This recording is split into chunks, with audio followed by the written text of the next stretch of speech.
নমস্কার বন্ধুরা, আমি স্বরূপ। আপনারা দেখছেন ছাদ বাগিচা চ্যানেল। এই সময় হচ্ছে বর্ষাকাল। এই সময় কিন্তু আমরা সবাই কেউ না কেউ কিছু গাছ লাগিয়ে থাকি। আপনারা অবশ্যই গাছ লাগান, গাছকে ভালোবাসুন।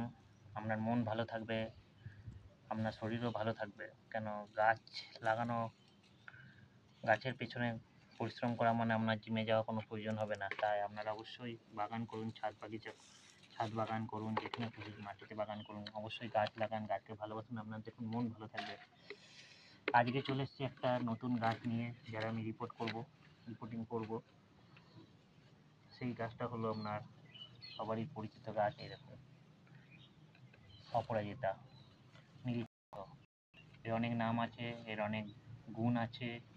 এটা বাস্তুশাস্ত্রে একটা ভালো গাছ, খুব শুভ গাছ। তাই আপনারা অবশ্যই বাগানে গাছ লাগান। শিবের প্রিয় ফুল, এছাড়া অন্যান্য ঠাকুরেরও ফুলের কাজে গাছ লাগবে।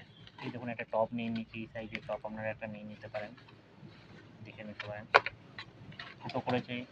অবশ্যই ড্রেনেজ সিস্টেম ভালো করতে হবে, কারণ বেশিরভাগই গাছই জল আটকে রুট রট হয়ে মারা যায়। তাই এই দেখুন, আমি আমার কাছে পুরোনো টাইলস ছিল, তার ভাঙা টুকরো দিয়ে ফিল আপ করে দিচ্ছি। আমরা তার পরিবর্তে চিপস পাথর হোক বা খোলামকুচি হোক, টব ভাঙা হোক দিয়েও ফিল আপ করে দেবেন ফুটোগুলোতে। এবং এই ফুটোর পর আপনারা বালি দিয়ে মাটি দিতে পারেন, কোনো অসুবিধা নেই, কারণ বালি খুব ভালো ড্রেনেজ সিস্টেমে কাজ করে। তাছাড়াও আমার কাছে কোনো বালি অ্যাভেলেবেল নেই, তাই আমি এখন শুকনো পাতা দিয়ে দেবো।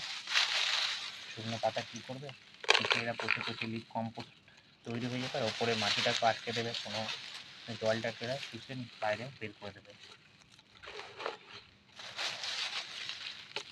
শুকনো পাতা দিয়ে দিলাম কিছু পরিমাণ, চিপে বসিয়ে দিলাম। এরপর মাটি দিয়ে দেবো। মাটিটা অবশ্যই আমার সম পরিমাণ মাটি আছে, তার সঙ্গে হাফ পরিমাণ গোবর সার আছে। তা 2 কৌটো মাটি থাকলে 1 কৌটো আমি গোবর সার মিশিয়েছি, তার সঙ্গে অবশ্যই নিমখোল মিশিয়েছি, কারণ বর্ষার সিজনে নিমখোল অবশ্যই আপনাকে মাটিতে মেশাতে হবে, না তো ফাঙ্গাস লেগে যাবে গাছে। তাই অবশ্যই আপনারা নিমখোল মেশান, অল্প পরিমাণে হাড় গুঁড়ো মেশান, শিংকুচি থাকলে শিংকুচি মেশান অল্প পরিমাণে, কারণ গাছ লাগাবার সময় বেশি সারের প্রয়োজন হয় না। তাই অল্প অল্প পরিমাণে দিয়ে একটা মাটি তৈরি করুন। গাছ লাগাবো আমার আছে মাটি তৈরি, প্রসেস আপনারা দেখে নিতে পারেন। 25 টাকা দাম নিয়েছিল।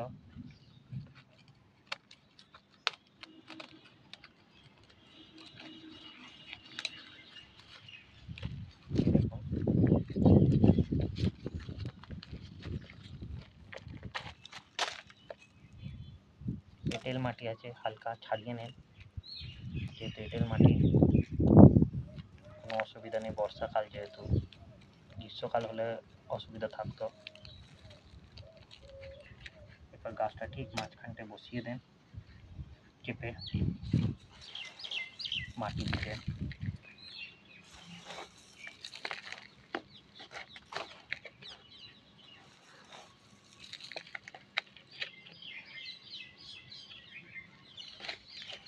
এই গাছ কিন্তু লতানো গাছ, তাই এর একটা সাপোর্টের প্রয়োজন আছে।